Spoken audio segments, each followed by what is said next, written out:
এখন অসম্পূৰ্ণ ছবিত চিত্ৰ কৰে বাকি দিয়ে আহাৰ হালধীয়া ৰং।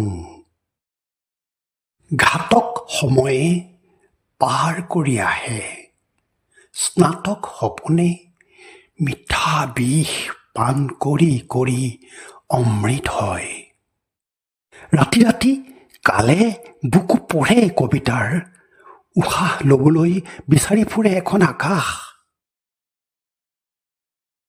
হঠাৎ এদিন নীল সৰোবৰত বিজুলী নামে, পোহৰৰ ৰাগীত ব্যাকুল হয় অশান্ত পৃথিৱী।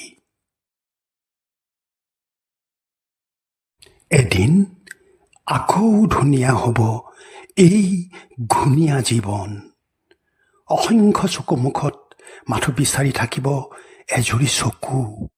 এখন চেলফিৰ পোহৰত চমকি উঠা সেই নিহাৰিকাই নাচি থাকিব এটা ৰীলত, একাপ কফিত, এখন ছবিত। নীল সৰোবৰত বিজুলী নামে, সপোনে মিঠা বিষ পান কৰি কৰি অমৃত হয়। আৰু নিজকে জ্বলাই নাচি থাকে নিহাৰিকাই।